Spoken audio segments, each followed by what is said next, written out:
So today we'll be speaking with casting director Amanda Tabak, who has worked on a range of acclaimed shorts, including BAFTA-nominated short Slap, Andrea Arnold's Oscar-winning short Wasp, as well as a number of acclaimed British features, including Kidulthood and Honey Trap.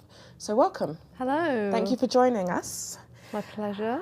So we will start first with your route into the industry. So do you want to talk a bit about how you made your way into film and what did you study to kind of get there? Well, I didn't actually study anything related to film. I trained as a ballet dancer and I had a career as a dancer for like 10 years and I was living abroad, and when I came back I got a job filling in for someone as a receptionist at a production company, and from that I would help out on various projects, doing a bit of location finding, a bit of casting, and I just really loved the casting because I got to meet different people, find different people in Mexican restaurants when they're looking for Mexicans to be extras, or people who lived in the Caribbean, if it was like it was just great, and that's really what sparked my interest in casting. Who are your key collaborators on a project? Well, obviously the director and producer. Some projects it'll be more the producer than the director, and other projects it'll be more the director than the producer. Obviously there's the agents who you're selling the project to, and then of course I collaborate very closely with my assistant, because there's so much organisation to do. A lot of it is just arranging castings, getting people in, people who can't come on that day have to come the next day, and so on and so forth, yeah. And so what kind of conversations are you having with the creatives on the film? What's really helpful with short filmmakers is, because usually there is a limited budget, is if they've actually prepared to do a bit of groundwork and watch people in other short films, or see the actors on TV that they like, so at least they've got a list of the types of people and the performers that they are interested in. That's quite helpful. Yeah. So can you talk us through your process? Very often on a film I'll have a list, I'll do a list of actors, like my notepads. I've just thrown a notepad away today, which was the film that I've just cast, that notepad, and basically the whole notepad is just names written one after the other of people that I'm thinking of, and then discarding, or they're not free, or they're not interested, or they suddenly become unavailable. Then once that's all sort of coming together, if it's someone that you can't audition that needs an offer, you'll send the script out as an offer, then you'll audition people, what the financials are, what the dates are, what the terms are, where it is, are they going to get travel. And then there are some actors who won't, if you want a higher level of actor, they probably won't want to come in and audition for a short film. Right. So then, directors and producers have to be prepared to spend time watching their work to be confident that they know they want to work with them. Mm-hmm. I guess this is dependent on experience, but what do you think is the minimum that you should kind of offer an actor on a short film budget? Well, short film budgets do vary. Probably the lowest budget that anyone would accept would be obviously the minimum wage.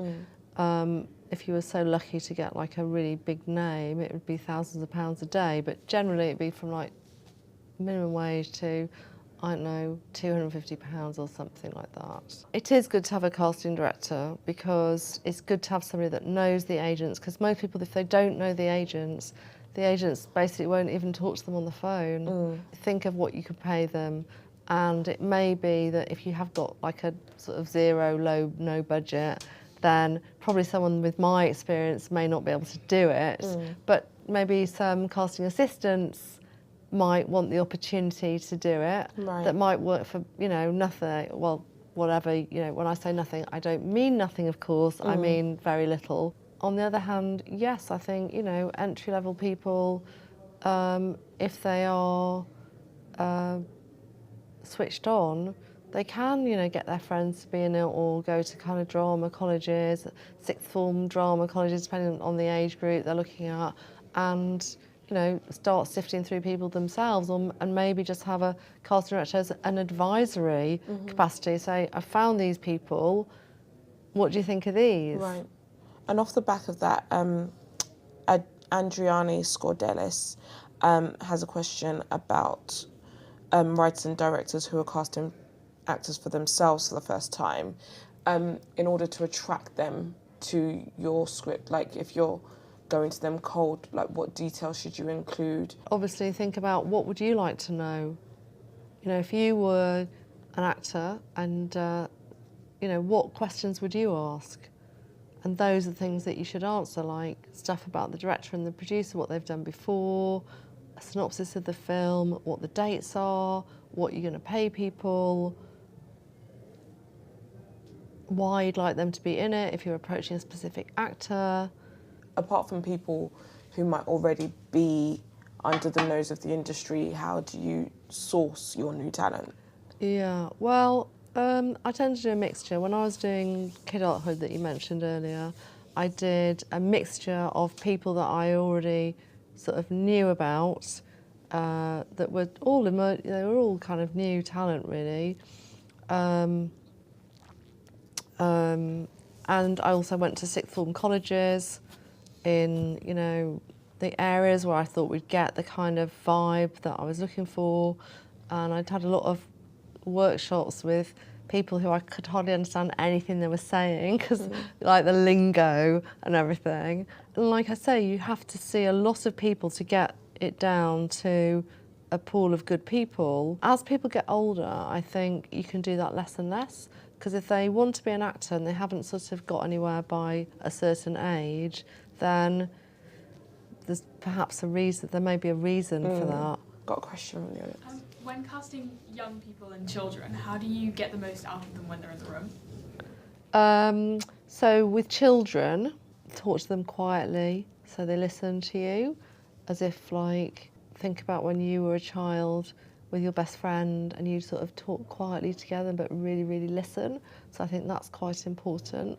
And I think it's important to use things from their own experience that they relate to. For example, if you want them to be, you know, sad, you know, have they ever had a pet that died? Think about that, you know, when their hamster died or something. And if you want them to be happy, you know, think about what it was like, you know, on Christmas Day last year, or something that what made them, so they can replicate stuff that's from within their own experience. With the strong push in today's, sorry, this is from Wiley Queenan. With the strong push in today's society for diversity, how important do you consider that in the casting process? I think it's very important, and I think attitudes have changed quite considerably. So I think it's really positive and very, very good. It becomes a little bit of a challenge because with actors can play anything. So it does become a bit of a challenge when people think that there are certain roles that can't be played by people if they're not exactly that. So that's where I think it's gone a little bit kind of skew-whiff, but I think that will all even out as, you know, we move forwards with this. Yeah. One thing that I feel quite strongly about is that there are not enough roles for women.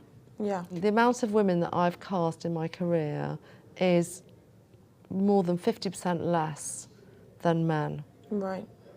And, you know, that's quite appalling, really.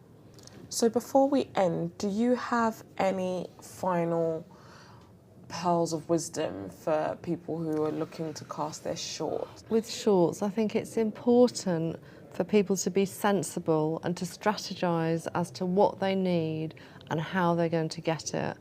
And for example, you know, if they're casting children, you know, get together a list of all the children's agents in the area that you want them to come from, and, you know, put together a really good email. Just think carefully and plan how you're going to get this together in the most professional way.